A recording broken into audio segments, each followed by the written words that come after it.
everyone. In today's video I'm going to be talking about my Society6 shop and how much they sent me in royalties recently.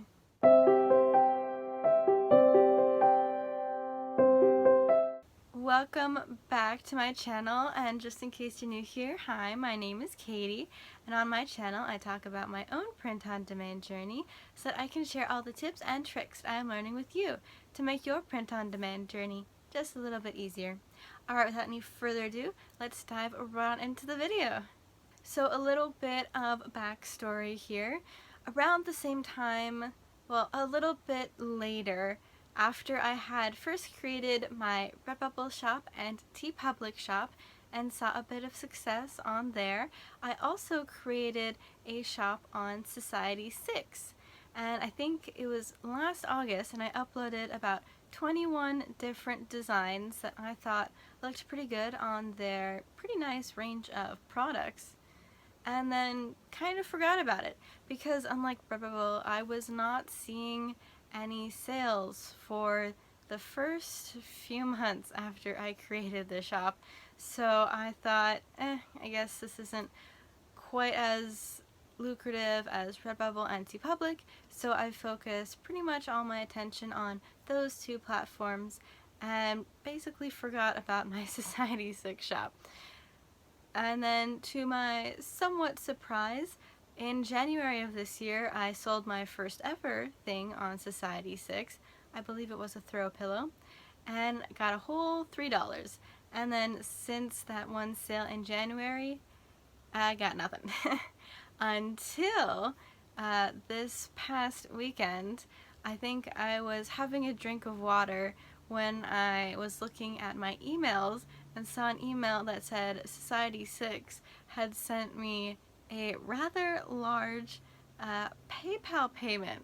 So when I saw that number, I was drinking water and I nearly sprayed out the water because I was so surprised, just like a cartoon character or something. So to my utter shock and disbelief, apparently in the month of April, and on one day in particular, I had sold about 22 throw pillows as well as a duvet cover and a couple of other things.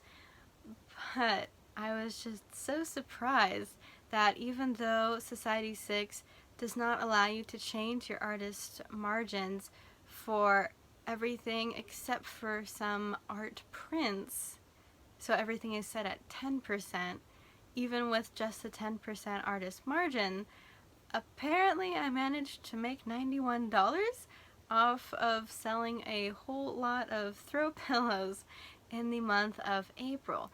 Now, I'm assuming I did not receive this payment at the end of the month of April because these sales were made close to the end of that month, and I'm assuming they did not send me the payment because those products first had to be manufactured, shipped, and then I believe there's usually a cool down period of a week or two where they wait to make sure that the customer is not going to cancel or return any of the purchases that they have made.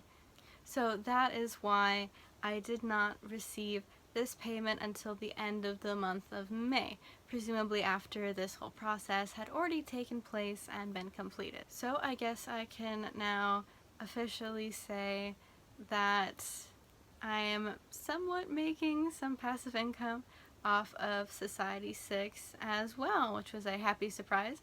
So naturally, my response to this fun surprise payment was to go ahead and start uploading more designs like crazy. So that's what I've been doing. It is a little bit of a time-consuming process, though I'm not sure that I could say it takes any longer than Redbubble or TeePublic really. It's the same kind of basic information. Once you get used to how their platform looks and feels and operates, you just enter in your title, you upload in your design, and then of course you have to add a description and tags, although both are optional but highly recommended, and you can go up to 20 tags versus TeePublic's 15 limit. One interesting thing is that almost all of the options all the product options are disabled, so you have to go in and manually switch all of those on in order for your design to be available on those products. But apparently it's very much worth the hassle, and since I uploaded a couple of designs last summer, I've noticed that they have added some new print-on-demand products, such as Apple watch bands, among other things like coolers and even some patio furniture, which was interesting. And I've just been uploading my typical Redbubble size file, which is about 7,000 by 6,000 pixels. And that specific size works fairly well on Society6, although it's too small to cover some of their product offerings. But it does manage to get around 58 to 64, I believe, of their products enabled. So it does leave a few on the table, but it gets most of the good ones, including throw pillows, which are apparently rather popular. So just in case you were wondering about whether you should also create a Society6 account, I would recommend it, and just put up on there a bunch of different types of designs in order to see what will hopefully work for you without having any like big expectations for making sales. It's good to just kind of experiment, upload a ton of different kinds of designs in order to see what will actually sell on this specific platform.